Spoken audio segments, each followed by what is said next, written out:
Fala, nação corintiana, tá no ar mais um podcast do Arquibancada 1910. Eu, Gui Lavras, do meu lado, meu parceiro Devanildo. E vamos já começar com uma pergunta. Foi um ano positivo pro Corinthians? Comenta aí, solta a vinheta, produção.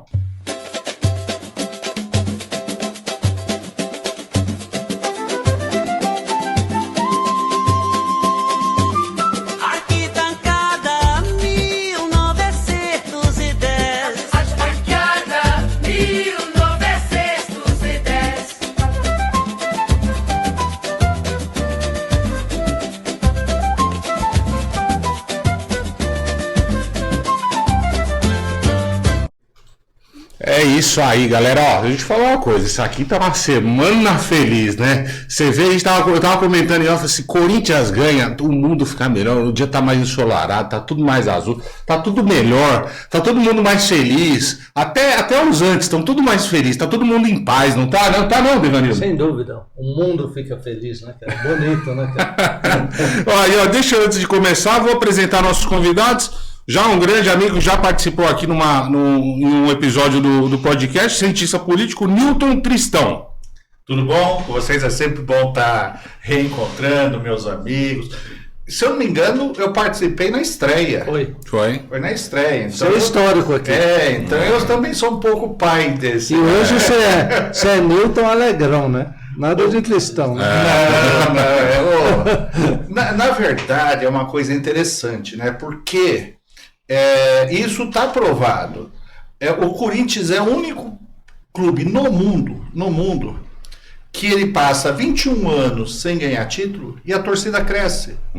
Né? Não existe outro antecedente histórico. Eu virei corintiano com o Corinthians não perdendo nada. Né? Tanto que o pessoal brincava com ele. Você é louco, você vai torcer pro Corinthians, o Corinthians não ganha nada. Aí em 1977 foi o primeiro título que eu assisti. E a partir daí, nunca mais, né? Agora já se vacinou, né? Esse vai ser um programa hoje de falar hoje, né? Tá uma animação boa. E do lado do Newton aqui, a gente tá com o Lucas Aires, é um grande profissional de comunicação da cidade de Guarulhos. Bem-vindo ao programa. Muito obrigado, saudações corintianas, um dia incrível, acho que até começar as competições de novo, nada abala a gente, né? É bom, né, porque eu vi um negócio, há quanto tempo o seu time está sem título? E eu tinha visto na segunda, um dia sem título. E o Lucas é de uma outra geração, né, que ganha bastante, né, Lucas? Você se acostumou. Comecei a me apaixonar, assim, lembrar das coisas em 2005, então já foi o ano que a gente ganhou. Eu nasci em 95, então até 2005... Ganhou 2 títulos em 95, então, né? Ali ainda são lembranças mais abstratas, mas sempre com o Corinthians ali em contato. E aí depois peguei a parte triste de 2007, mas toda a retomada que a gente conseguiu fazer e ganhar tudo. E agora recuperando aí os caminhos da alegria, com todos os embrólios que acho que mais para frente a gente pode tocar nesse assunto aí. Vamos falar do que hoje, Devanildo? Fala pra gente. A gente tem 2 pautas principais, né? Primeiro, fala bastante do jogo, né? Nós tínhamos feito uma análise né, dos potenciais que deu muito certo, né? Coincidentemente, os pontos que a gente destacou verdade. Foram pontos que foram explorados e o Corinthians ganhou. A gente tem algumas imagens muito legais. Depois falar um pouquinho do futuro e perspectivas. Acho que a fala do Memphis aí foi uma fala pontual e importante para a gente olhar para o futuro do Corinthians. Né? Porque assim, a gente está feliz por conta dos títulos do Corinthians, mas a gente não pode também botar embaixo do tapete todos os problemas que a gente passou esse ano, né? E que vai passar em 2026. Tem muito do apesar de nós conseguimos o título. Exatamente. A gente precisa... Exatamente. Então vamos começar a falar então da parte boa. Vamos. Campeão, último domingo, campeão da Copa do Brasil, ganhou com méritos, né? Foi uma campanha maravilhosa, acho que se não me falha a memória, foram 3 gols tomados, uma derrota. Só uma derrota. Exato. E é um time diferente, né, do que foi jogado no Campeonato Brasileiro, né? Mas a gente sai com um saldo positivo aí nesse ano de 2 títulos conquistados, né? Mas vamos falar da final em si, do jogo de volta. Eu acho que tem uma análise aí, não tem? Tem alguma coisa aí, produção? Tem sim, do primeiro gol. Ele vai soltar aí, a gente tem uma análise tática, né, de posicionamento. E a gente vê a importância, né? Isso é tática, né? Isso é Dorival Júnior, a gente tem que valorizar, né?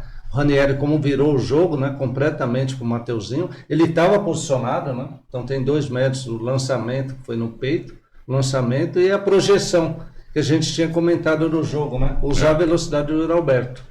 E o Yuri Alberto foi perfeito, né? Tanto no domínio, né, de bola. Lembrou o Ronaldo contra o Santos. Que ele já domina já para frente, assim, dominou né? para frente. Isso aí faz toda a diferença, né? No tempo, no time do goleiro, né? Eu achei interessante que o outro lateral, se me fala, se você puder voltar aí, produção, mas olha lá, a bola sai lá do outro lado para o Mateuzinho, né? Eles tocaram muito a bola aqui, né? O Vasco estava fazendo bastante essa pressão na saída. Que ele fazia a pressão no meio, né? E aí eles acham o Mateuzinho aqui, olha como a defesa do Vasco aí você tá. vê lá o que nós comentamos, na linha de 4 o volante voltando para receber, que era o Michael ali, ó.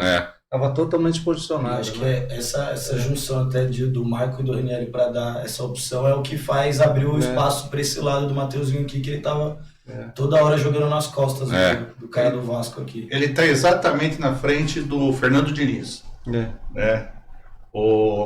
É impressionante que eu fiquei imaginando, como eu te falei, né? O Corinthians jogou no segundo tempo contra o Cruzeiro uma enormidade. Se ele tivesse jogado o primeiro tempo, não teria nem pênaltis, né? Mas aí, naquele momento, eu tava com medo, porque eu tinha visto o jogo do Flamengo. Aquele goleiro fazia, a gente vai para os pênaltis, mesmo tendo um time muito superior, né? Pênaltis é uma loteria. É uma loteria, mas com o Hugo não é tão loteria. Né?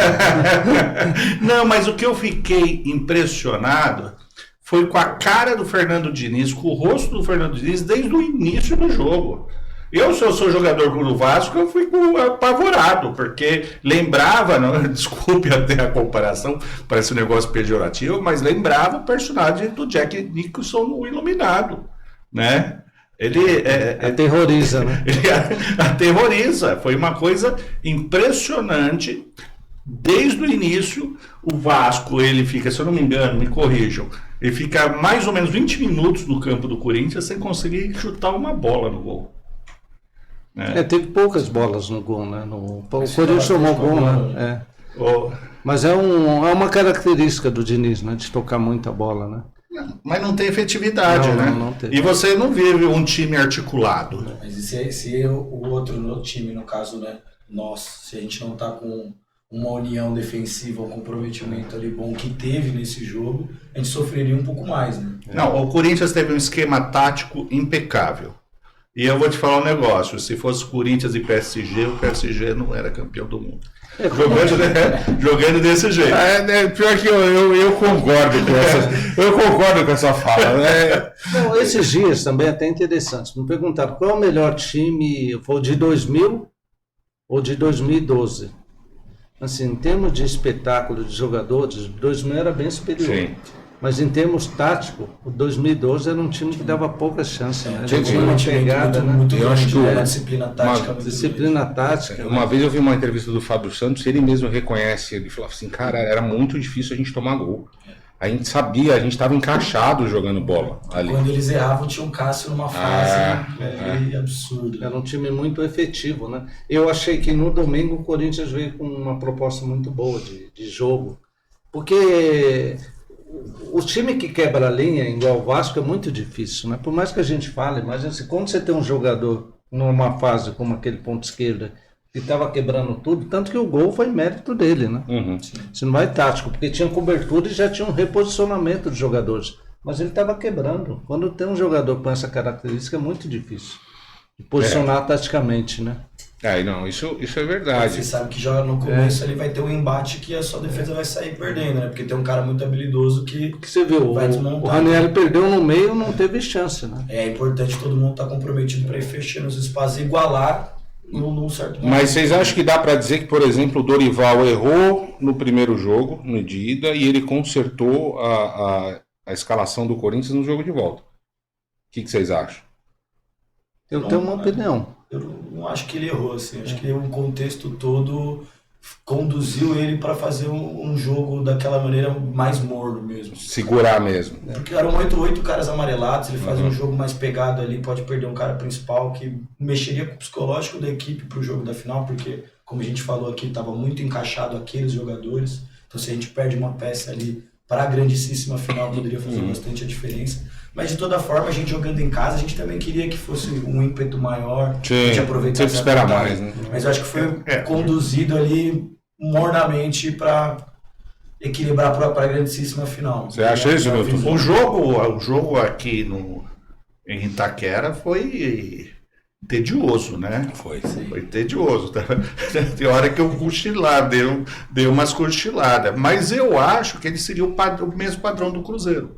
Né? O Corinthians jogou muito mais no segundo jogo do que no primeiro.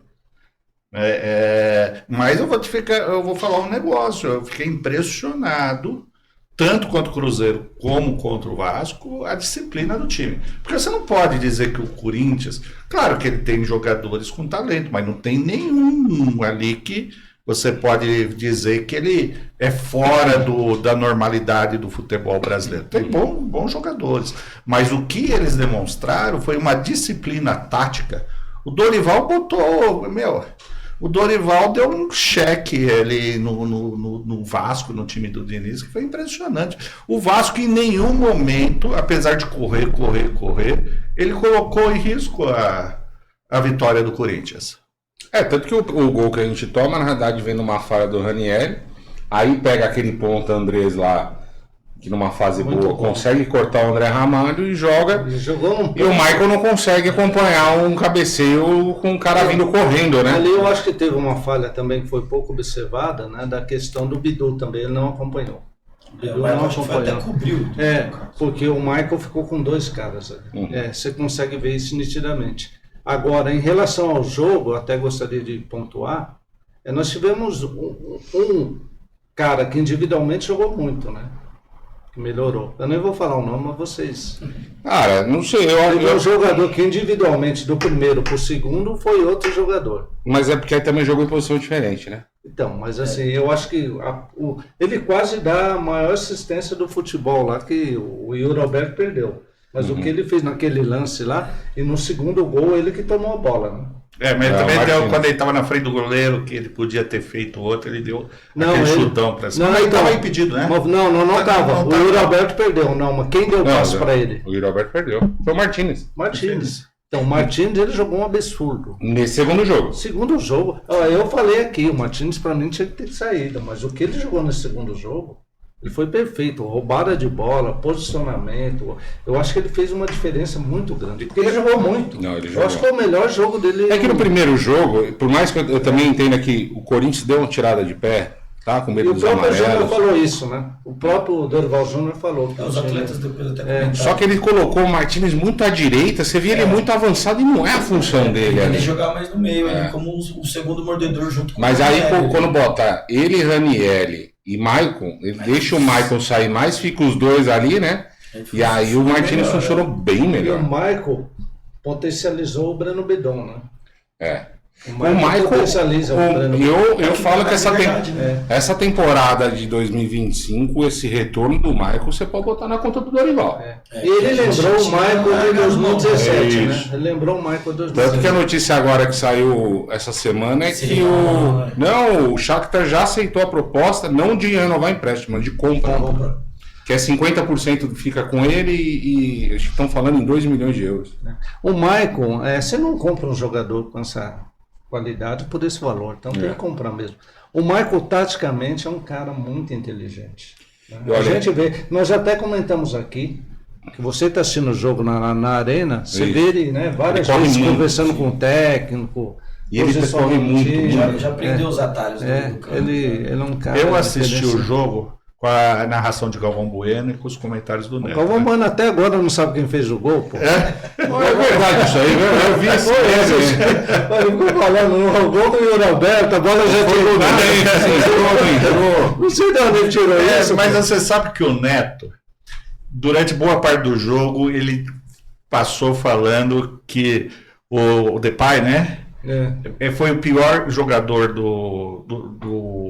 da partida. Eu não concordo com isso. Não só porque fez o gol, mas só a presença dele ali, ele desestabiliza. O Memphis é diferenciado. O futebol brasileiro, então, ainda mais. Não, sabe, ele não fez grandes coisas, fora o gol. Mas só a presença dele ali desestabilizava, bagunçava a defesa do Vasco. Um ponto de preocupação, né? Para qualquer esquema tático. Imagina você ter 2 zagueiros, ter que marcar o Memphis e o Roberto, né? É difícil, né? 2 com características diferentes, né? Eu acho que... Eu mandei lá no nosso grupo, e até um dado sobre o Memphis. Atacantes do futebol brasileiro que atingiram o duplo-duplo. O que é o duplo? Mais de 10 gols e mais de 10 assistências em 2025. Aí no Instagram, arrasta pro lado para ver. É só o Memphis. Só ele. 12 gols e 10 assistências. Não teve mais ninguém que fez isso. O Memphis é diferenciado. Né? Não adianta a gente. O Neto é questão pessoal, né? Já foi pro pessoal. Né? E tem, acho que uma questão também que o Neto faz questão de transmitir bastante, é a questão da garra, né? De você se dedicar, de você correr, porque é um dos valores nossos, Corinthians. E aí ele quer colocar isso em todos os jogadores. Se ele não faz isso, o Neto não gosta. Mas assim, cá entre nós, você tem 11 jogadores, né? Você tem que alguns que tem que viver dando carrinho, outros são mais habilidosos. O Romário nunca correu na vida. É o Romário, né? O próprio Neto. Sim, teve momentos que ele era Não, eu vou te falar, o Neto dava uns carrinhos de Miguel, a gente sabe como é. Ele ficava parado, arrumando o calção, de vez em quando ele dava um carrinho. Mas quem corria ali era o Márcio, o Tupanzinho, o Wilson Mano. A gente acompanhou bem aquele, né? Eu acho que envolve bastante essa questão de transmitir esse valor e também porque o programa dele precisa ter, na verdade, movimento. A gente tem que relativizar. Uma das formas dele criar ele gosta de polêmica. Ô, produção, tem o lance aí do segundo gol, pra gente fazer uma análise aí? Isso daí é do cinema, né? Você acha? Ele foge da falta, hein? A gente tá com o Cristão aí, que é um amante do cinema. Isso é arte ou não é? Passa de novo aí, produção. Pode ficar abandonando o replay isso aí. Isso aí é muito bonito pra passar uma vez só. Olha. Isso daí é muito raro. Hoje o jogador normalmente... Normalmente, se fosse a grande maioria dos jogadores, teria se jogado e cavado a falta. Pra parar, né? Parar. Maioria. É bem lembrado. Né? É verdade. O jogador do Vasco, ele tenta dar um carrinho, ele não entrou de joelho. Pra travar mesmo, né? Ele queria parar. Olha, ele levantou bem. Ele tentou 2 vezes. Se passar de novo, vai dar pra ver. Ó, ele tenta fazer 2 vezes a falta. É muito engraçado. Em cima e embaixo. Ele tenta em cima, dá uma olhada. E depois embaixo, E aquele lance que não deu também, claramente, o cara ia colocar a mão na bola, né? E você vê o olhar do... Quando sai, o olhar do... É isso que eu acho legal no Breno Bidon. Eu vejo muito jogo no estádio. Ele já começa a quebrar o pescoço. Ele já começa a olhar pro lado. Ele tá sempre assim. É fácil falar agora dessa jogada depois que ele fez. Porque o Breno Bidon esse ano foi muito criticado. Confesso não, porque eu não fui um deles. Nós fizemos um programa aqui falando das qualidades. Falando dele. Ele sempre tem esse negócio da quebra do pescoço. Ele tá no campo, ele tá sempre olhando, vendo o que tá acontecendo, tentando se antecipar para alguma coisa.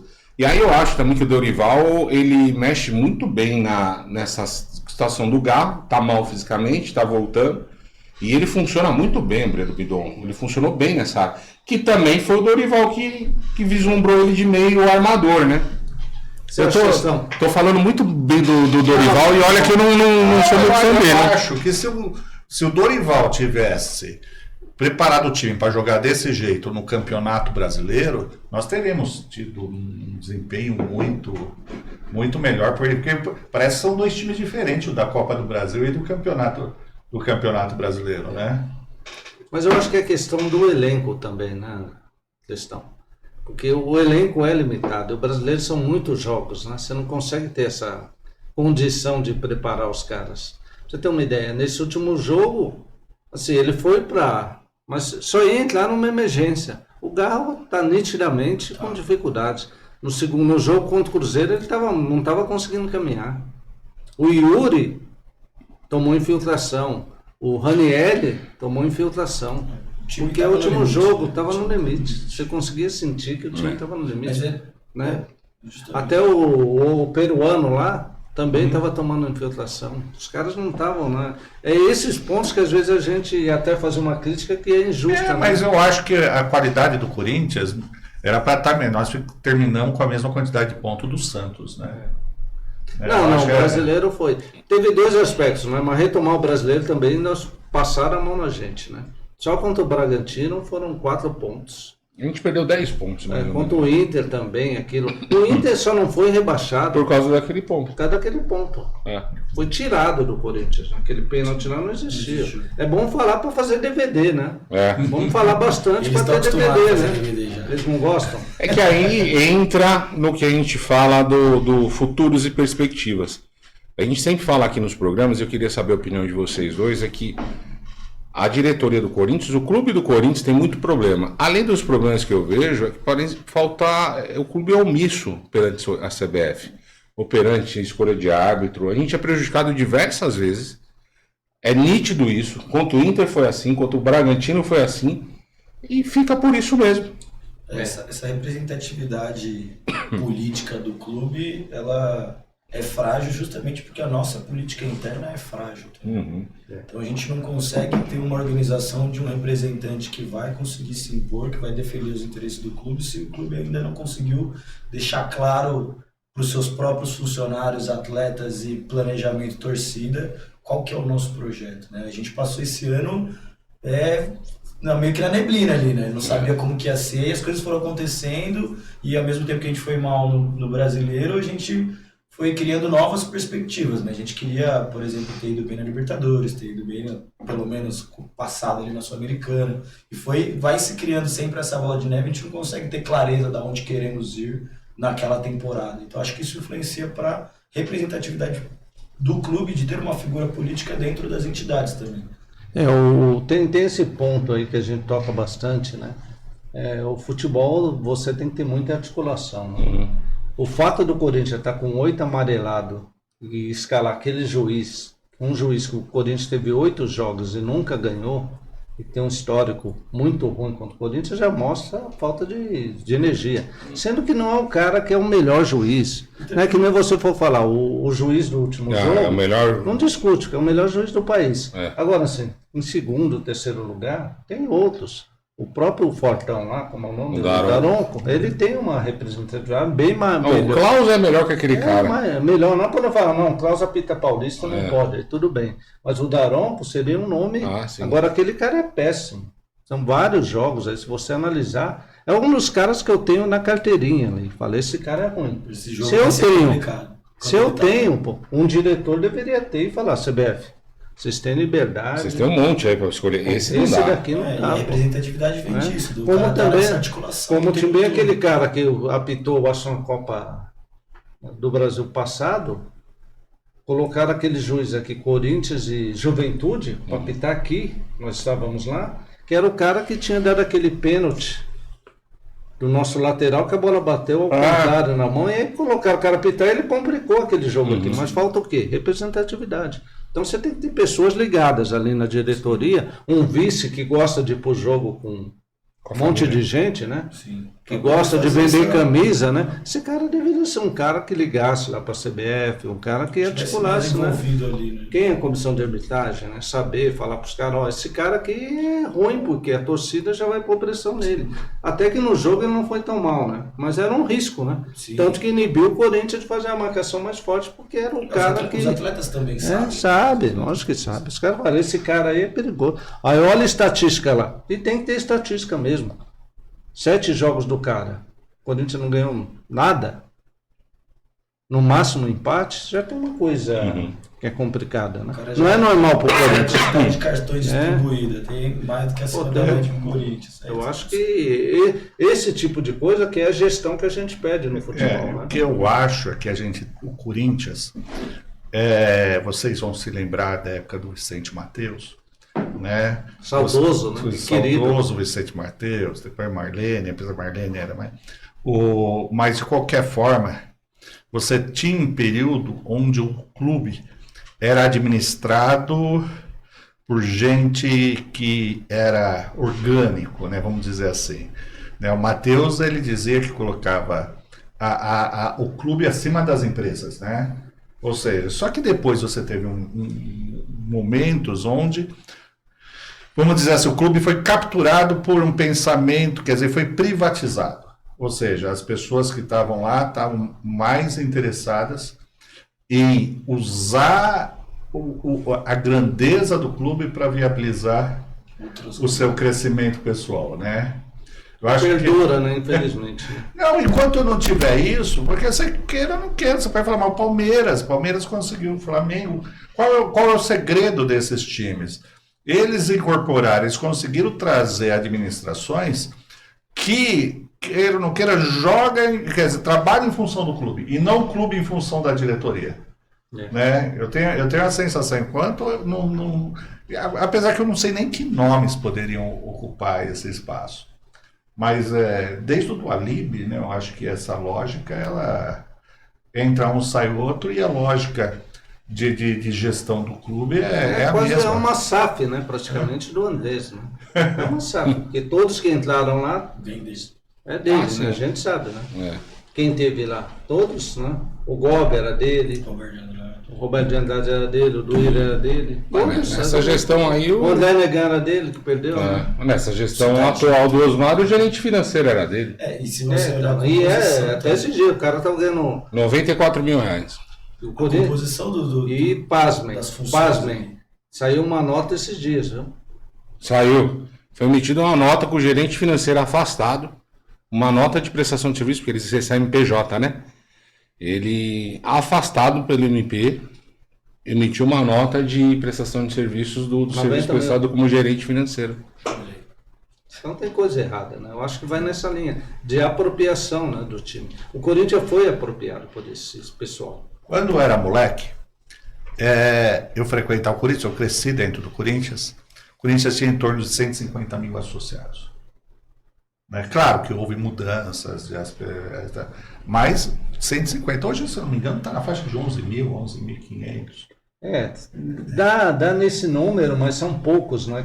Votantes dá 3,5, 4, né? 4 mil na votação. Ou seja, você tem hoje 3 mil pessoas que votam, mas é um grupo diminuto que cuida dos desígnios de uma torcida de 30 milhões de pessoas. Mas na verdade, o Nilton, é importante também, não são esses 10 mil. Quem decide são os 300. São 300, é isso que eu estou falando. É uma quantidade diminuta. Mesmo os associados têm pouca participação. É o conselho, né? Esse conselho. Esses conselheiros que mandam, efetivamente. Muito poder para esses caras. Até um novo associado que entrar hoje, até ele poder votar, até ele poder se candidatar a algum cargo, alguma coisa, se passaram anos de gestão que estão dificultando o caminho desse novo. Eles fazem um modelo, né, que amarra, né, pelo Conselho Deliberativo, que amarra. Você tem que ter 3 mandatos. Você então, foi presidente, você vira vitalício. Você tem essa dificuldade, né? Conselho Fiscal dominado. Se você analisar o Rubão. As funções são todas do mesmo grupo, né? O Rubão. O Rubão foi o cara que trouxe, dentre outros, Palácios. Um jogador sem joelho. Félix Torres também. Não deixou o cara fazer exame médico. Fala, contrata. Não fez exame médico, contrata. O Palácio jogou quantos jogos, Corinthians? 2. Os 2 ele se machucou. Félix Torres. Anteriormente, Duílio comprou quem? Rojas.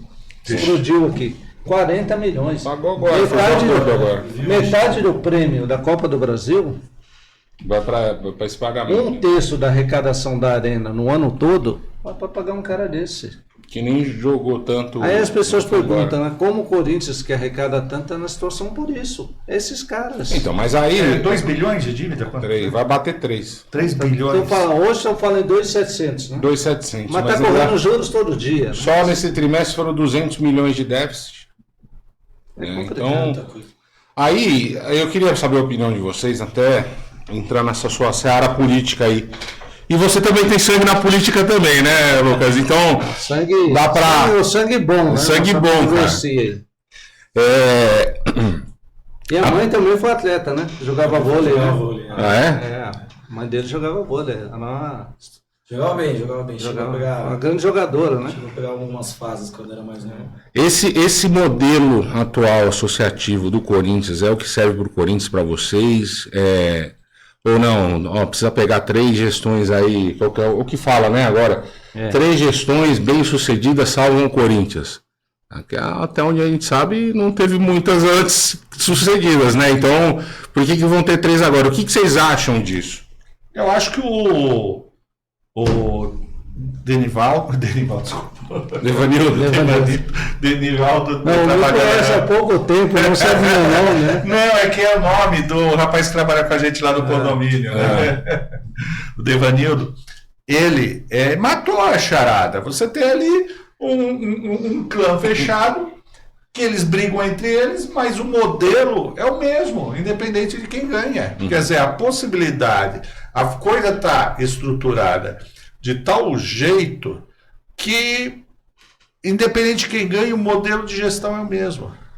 Esse que é o grande problema. É impossível, do ponto de vista mercadológico, uma marca que tem 30 milhões de adeptos, né, torcedores, não pode dar prejuízo. Não pode. Qualquer gerente teria sido demitido, qualquer CEO teria sido demitido. Né? Você passa lá na lojinha do Parque São Jorge, está lotado todo dia, lotado. Né? Qualquer camisa ali é 300 reais. Então, o problema ali é outra coisa. O clube foi tomado. Perfeito. Né? Por um modelo, que engessou. Como que a gente vai superar isso? Como você vai criar a renovação?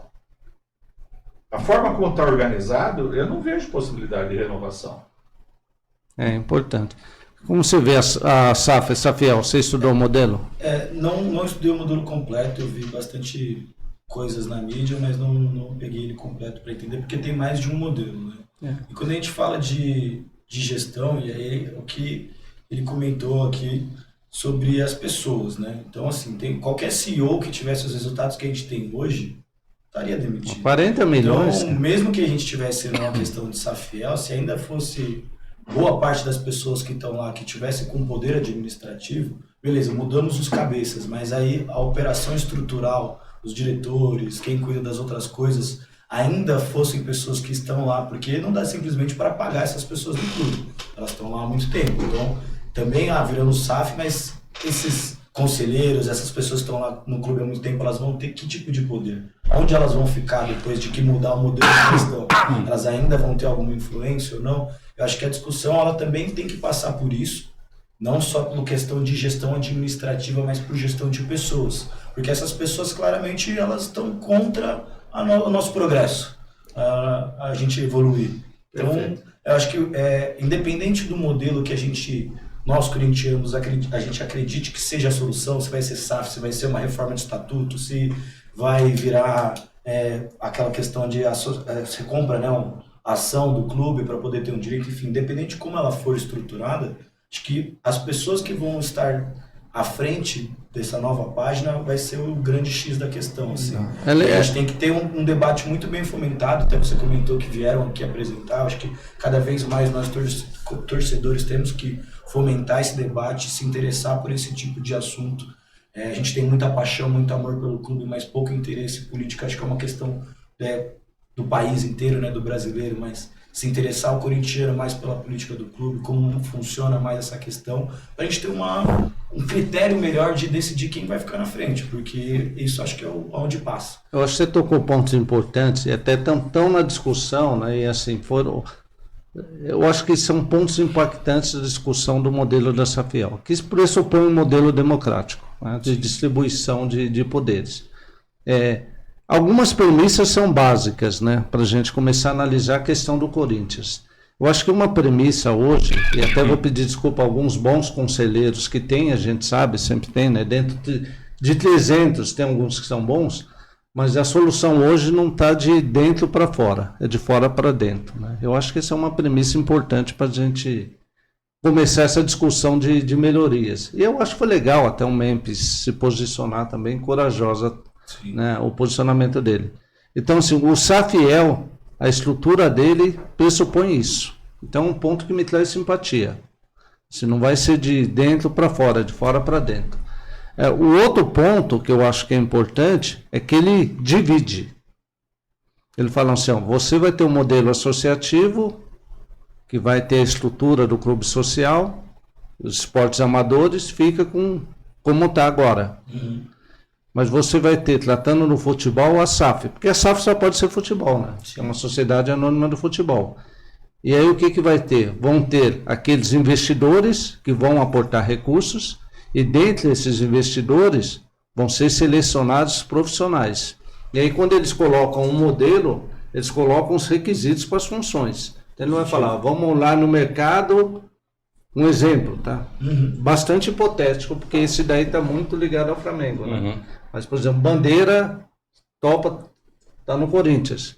Então, se a maioria das pessoas acharem que o Bandeira, ele pode ser um nome que, se ele se candidatar, ser essa pessoa. Então, assim, vão buscar profissionais, que isso que é importante, que a gente está olhando, né? Por exemplo, hoje eu tenho um cara que me agrada muito, eu acho que se tiver uma formação em termos de gestão que poderia tocar, né? Na verdade são dois, né? Vou falar dois nomes aqui. Um é o Edu Gaspar, que é um cara que tem nível internacional, né? Trabalhando no Arsenal, é um cara que se preparou internacionalmente, nosso vizinho aqui, né? Era nosso vizinho. E o outro que eu acho que é um cara que se preparar, tem muito a contribuir, é o próprio Renato Augusto.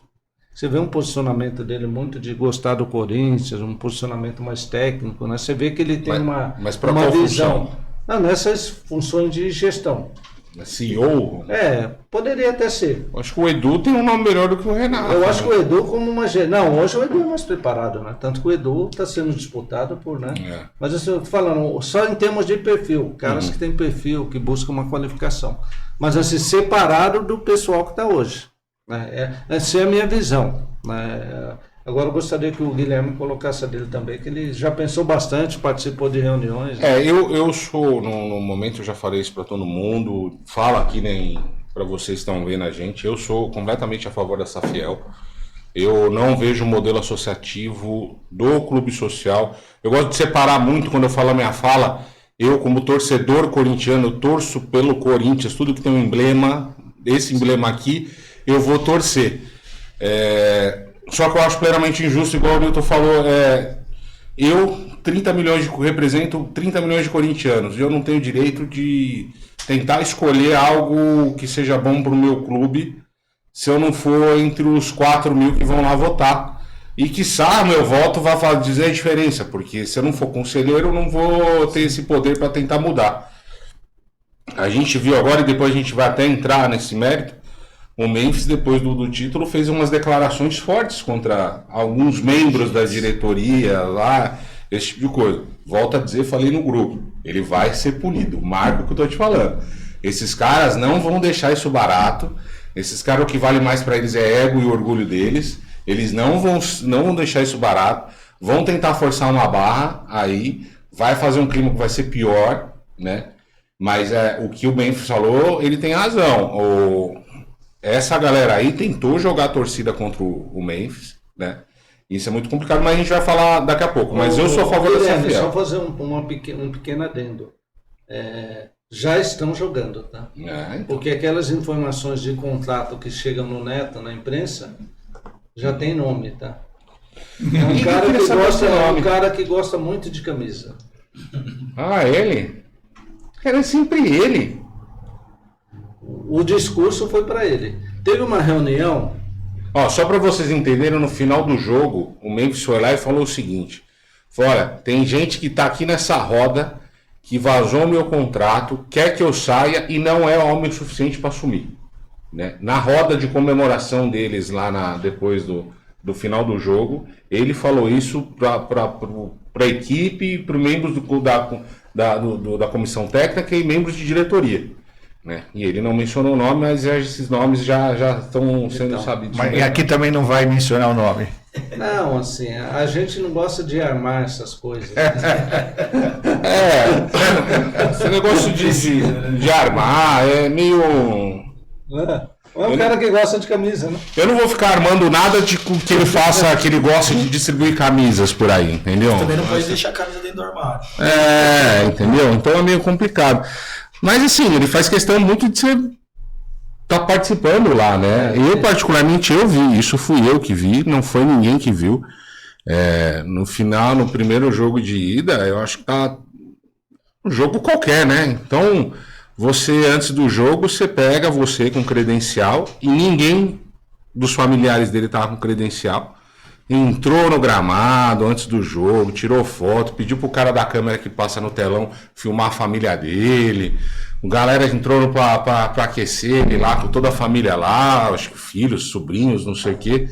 Então a gente vê, às vezes eu tento entender qual que é o motivo de querer ser presidente do time, de você querer ser vice-presidente, de você querer ser diretor. É pra ter benefício? Ter benefício eu também queria ser. Só pra ter benefício eu também quero ser presidente do Corinthians, eu quero ser diretor do Corinthians. Ou é pra melhorar? Eu quero entender o que eles estão fazendo lá pra melhorar o Corinthians, porque até agora só assumiu camiseta. Então... É que você citou algo que eu acho que é importante, que é uma questão contraditória. A eleição que envolve só 3 mil pessoas, ela se dá pela lógica que aquele pessoal, a diretoria que ganhar o processo eleitoral, ela vai fazer a gestão do clube, daquela área física, né? Então só vota quem é associado, porque essa gestão tem por finalidade cuidar da área física. Só que 99%, ou sei lá, 95%, das atribuições, dos interesses desse pessoal, está só ligado ao futebol. Só ligado ao futebol. Se toda a intenção está ligada ao futebol e não a manutenção e o desenvolvimento da área física do clube, você teria que abrir isso daí. Perfeito, perfeito. Na tua lógica está perfeito. E é isso. É que o Corinthians, até agora não se foi levado em consideração isso. Ele tem um capital simbólico e emocional que talvez nenhuma marca existente no Brasil, quiçá no mundo, possui. Né? Ou seja, a minha esposa, ela veio de uma família evangélica que tinha dificuldade com esse negócio de futebol, não sei o quê, tal. Hoje, depois que a gente começou a morar junto e ela ganhou, entre aspas, independência familiar, ela se tornou corintiana fanática.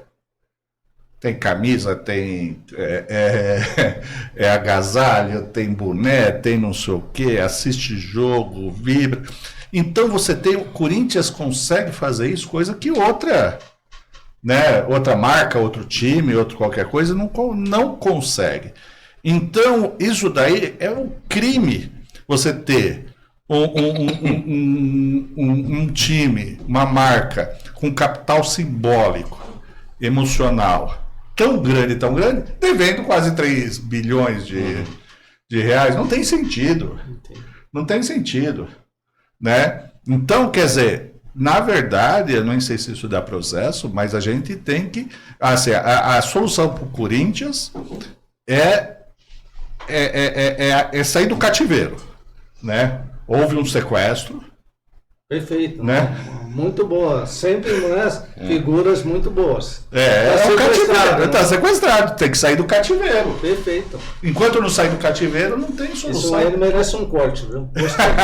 Tem que ver se não vai me gerar processo. Não, mas eu gostei, viu? Produção, se prepara para um corte aí. Mas é verdade. Tem que mudar alguma coisa. Por exemplo, lá o que tudo parece é que só quem manda é o conselho, está acima de tudo, acima até do clube. Mas uma pergunta, assim, mesmo para mudar o modelo, tem que ser aprovado por eles próprios. Exato.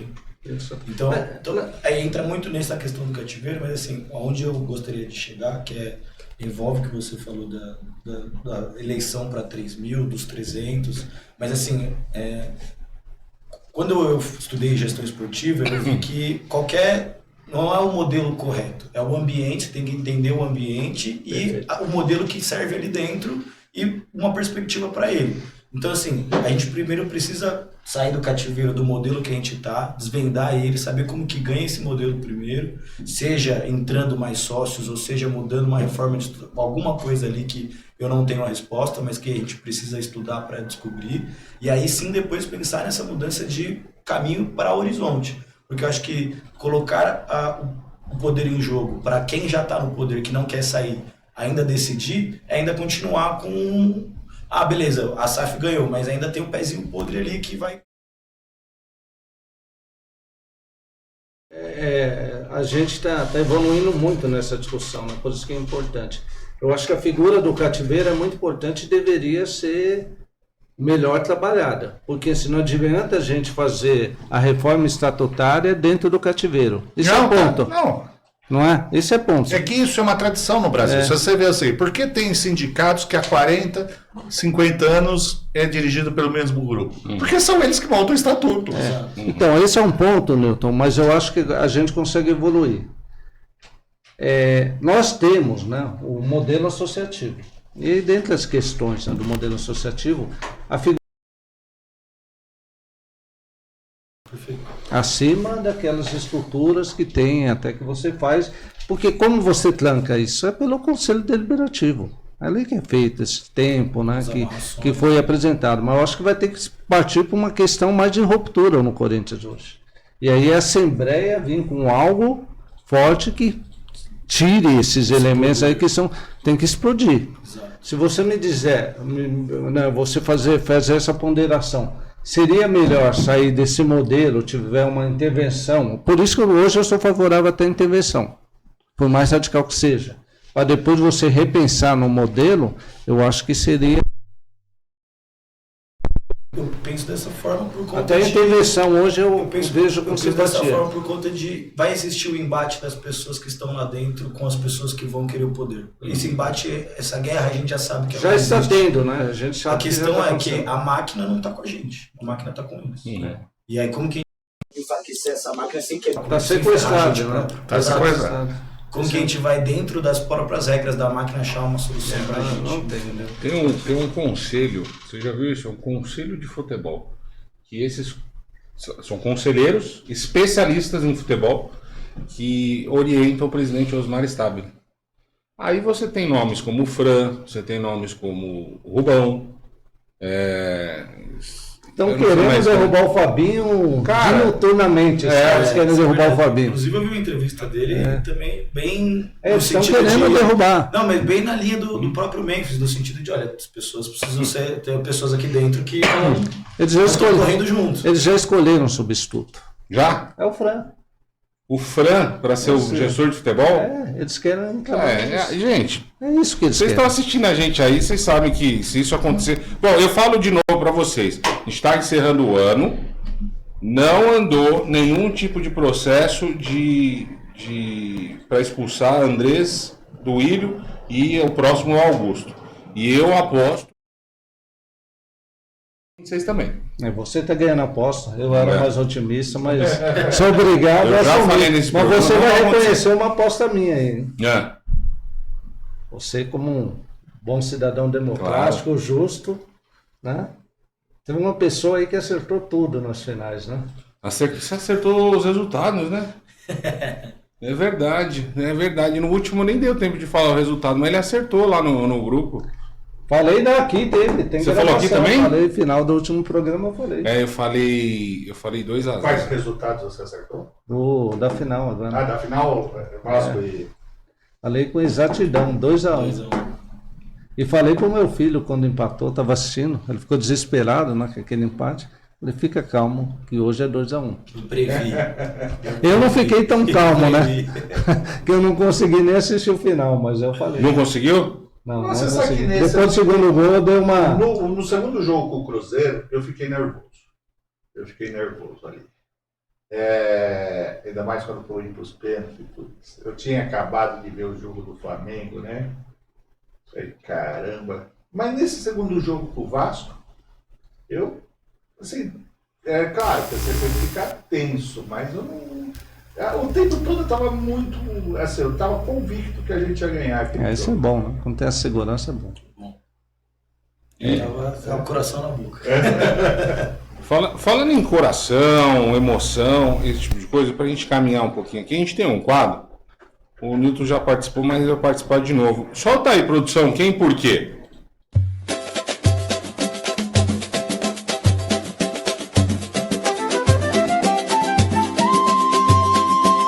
Não seguir dessas imagens que tá aí, não. É o quadro Kim por quê? Explica pra gente, Devanildo, explica pros convidados aí o que. Mas ele como é que tirou é? o quadro, ele tirou, É rápido. aquela que é só? Aquilo é muito rápido. Não, na verdade, o quadro você vai identificar qual foi o jogador, né? Que você tem mais afinidade e explicar o motivo pra gente. Tá, é que aí colocou muito rápido. Não, mas não precisa. é pra você não seguir as imagens, é a sua memória. Sua memória. Fala, qual foi o jogador mais importante do Corinthians? Não precisa ser ali, não. pode ser. Não, Geral. precisa não, é geral. Seu, assim. Geral, seu. Você pode falar que foi o Quem você acha Mateuzinho. que foi o maior jogador da história do Corinthians pra você, na sua opinião? Não, tem que falar, é muito engraçado que às vezes eu tô no YouTube e aparece esses quiz, né? E você vê que muita gente ali responde sem entender, né? É porque não pegou a história, né? Aí o pessoal fala que Neymar jogou mais que Maradona. Provavelmente é uma geração que não viu Maradona jogar, né? Agora, eu olhei ali, eu vou partir daquilo que eu vi. Né? Para mim, o que marcou a minha geração foi o Sócrates. Perfeito. Até sua camisa denuncia. Não, aquele time da democracia corintiana foi o auge da minha juventude. Né? O Sócrates ali, ele não só no Corinthians, mas como na seleção brasileira, né? Perfeito. Ele foi assim. E é engraçado que o Sócrates tem um biotipo que você falaria assim, não, é impossível esse cara jogar bola. Né? Porque ele é grandão, desengonçado, não sei o quê. E que aí veio a grande marca dele, que é o calcanhar. Porque você imagina um cara daquele jeito Pra girar? Pra girar, e ele desenvolveu o calcanhar porque ele é a Joaninha do futebol. O que é a Joaninha? A Joaninha é o Fusca que voa. Né? Não era pra voar, né? Mas voa. Não era pra voar. Você quem olha a Joaninha fala assim, esse bicho nunca vai voar. E voa. E o Sócrates, ele tinha todo o biotipo de um cara que ia ser grosso de bola. E com a genialidade e adaptações ligadas aí ao mundo da biologia, ele conseguiu se transformar no grande jogador da minha geração. Dentro do Corinthians, né? Assim como o Garrincha também, né? É que o Garrincha já pega a década de 50, 58, eu não vi o Não, Garrincha não no jogar. Corinthians, mas assim, em termos de biotipo, né? É assim, Porque se o todo Garrincha torto, né? tinha as pernas tortas, né? E então eu falei assim, meu, Esse cara dispensa ele, né? Tanto que tentaram dispensar na seleção, né? a grande Copa dele foi em 58 ou 62? 62. 70 não. Não, 62. 62, né? Que Porque Pelé se 58 foi a Garrincha. Copa do Pelé. Foi. E 62 foi a Copa Pelé do se machuca. Parece machuca o Garrincha que segura o barco lá. Não, ele jogou demais, mano. Mas ali pra mim, Sócrates. Só E você, Lucas? Olha, eu sou mais novo, né? Então eu vi. Eu até conversei isso recentemente com um amigo meu, assim. Eu acho que os ídolos da minha geração são ídolos com identificação bem diferente das gerações de vocês. Por exemplo, até a questão do Sócrates. Ele teve um contexto, uma importância social, não só dentro do clube, mas num todo muito diferente do que os ídolos da minha geração, que foram os caras que ganharam título e talvez nem ficaram tanto tempo no clube. Ele, Vladimir, não sei, né? Até jogadores assim que democracia corintiana. com outros da mesma, assim, mais antigos que eu, mas com outros contextos, não às vezes tão de ganhar o título e ser o jogador mais habilidoso e ser aquele referência, mas jogadores que participaram de movimentos, de gerações, de construção de equipes e de representatividade de valores da torcida, né? E a partir, acho que eu tô com 30, acho que a partir ali desde que eu nasci de 95 para frente, isso acabou se tornando mais difícil no futebol. Jogadores que ficam muito tempo no seu clube, que respiram os valores, que tem essa representatividade. Então, assim, eu vejo meio que por partes, assim, de primeira parte da minha vida, assim, o Marcelinho era unânime pra mim, assim, eu lembro que até eu me apaixonar pelo Tevez, eu era Marcelinho, assim, xodó, e aí eu entendi depois a história dele, o que ele fez, todo o tempo que ele ficou lá no clube, até a questão da personalidade, de provocar, de estar ali sempre envolvido em polêmicas e provocações com os nossos rivais.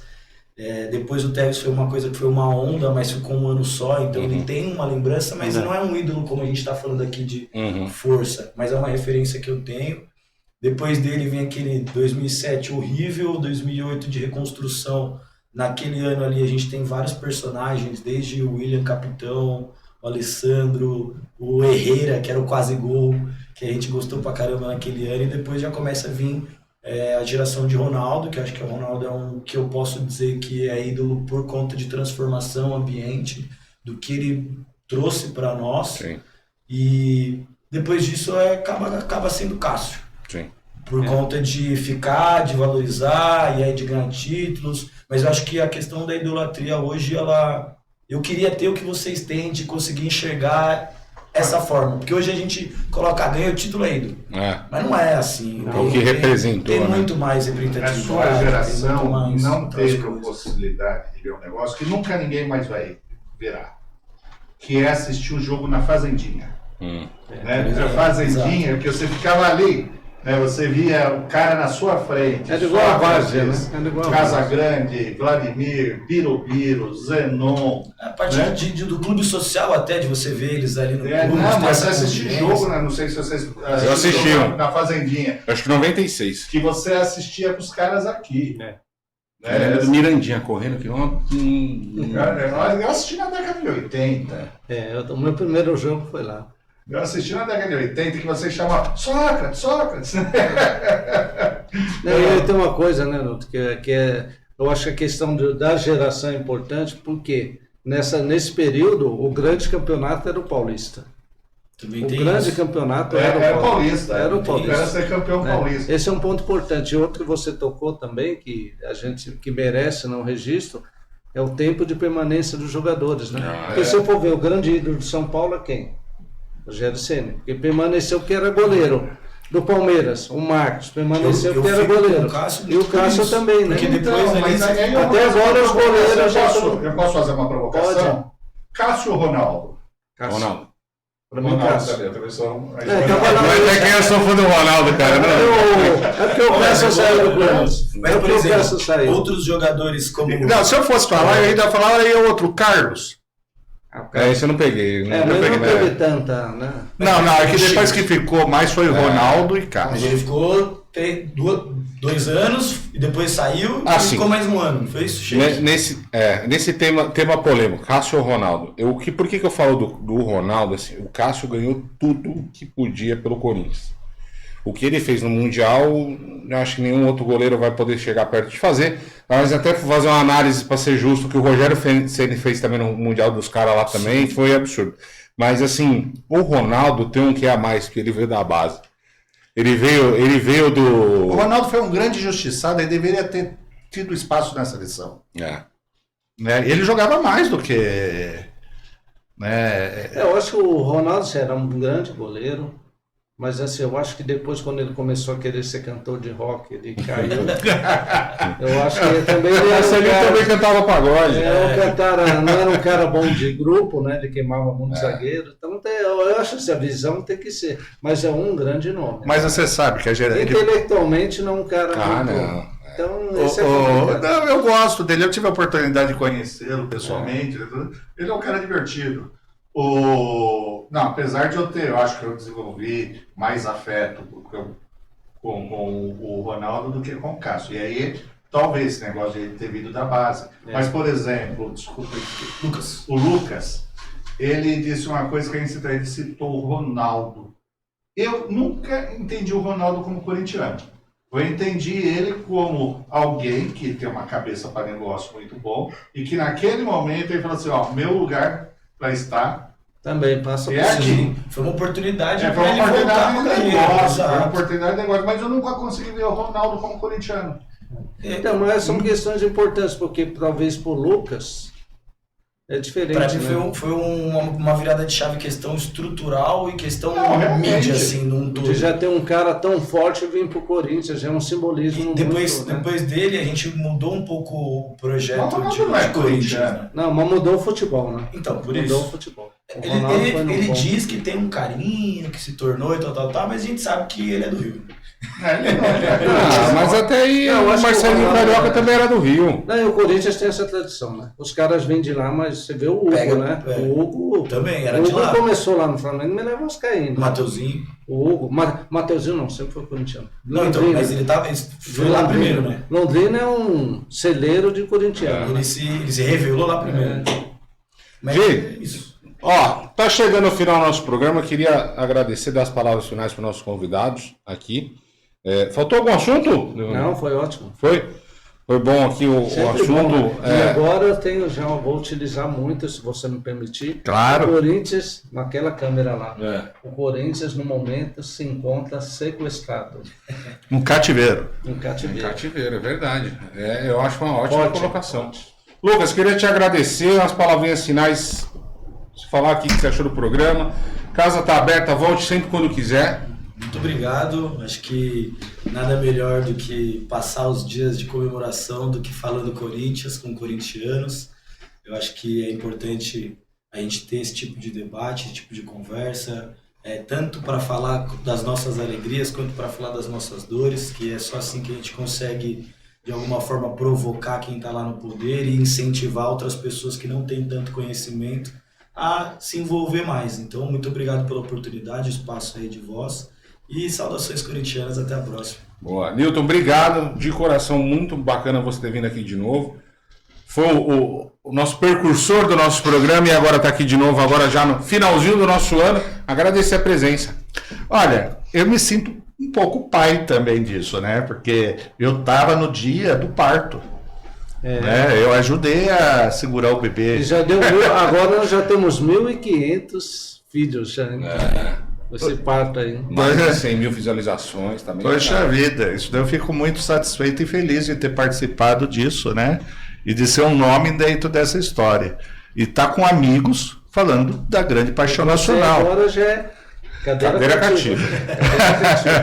Não, porque você tem uma coisa que essa frase não é minha, eu também não me lembro de quem ouvi, mas assim, é meio lugar comum, mas é verdade. Corinthians é diferente, é uma coisa é uma coisa assim, só entende o Corinthians quem é corintiano.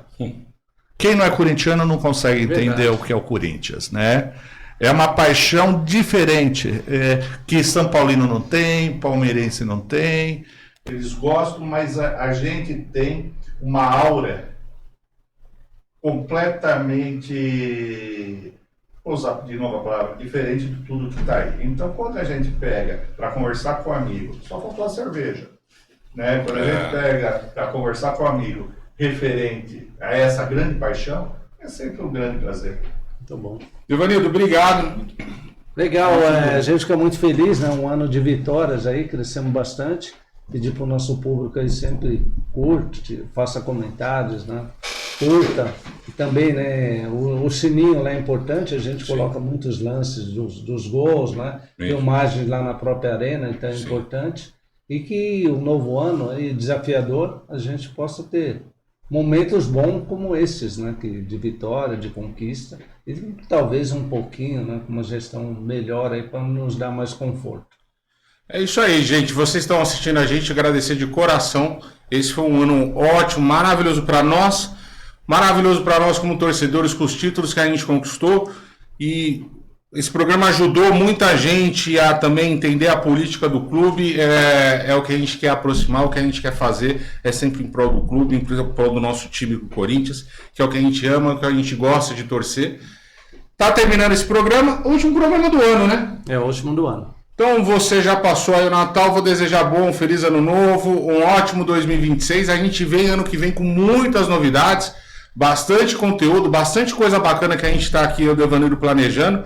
porque é um canal que tem crescido demais, então tem que crescer com bastante conteúdo, Com né? qualidade de forma orgânica, né? A nossa proposta, né, Guilherme? Então, ó, ano que vem a gente vai ter bastante coisa. Segue a gente, compartilha, é muito importante pra gente, porque a gente vai falar muito de Corinthians. De tudo, desde o futebol, do basquete, da política, que é o que... Futebol de salão. Futebol de salão, que foi uma batalha dele aqui, do Devanildo. E ano que vem a gente tá de volta. Obrigado, de coração. Um ótimo 2026 pra vocês. E a gente se encontra em janeiro. Até mais. Corinthians! Corinthians.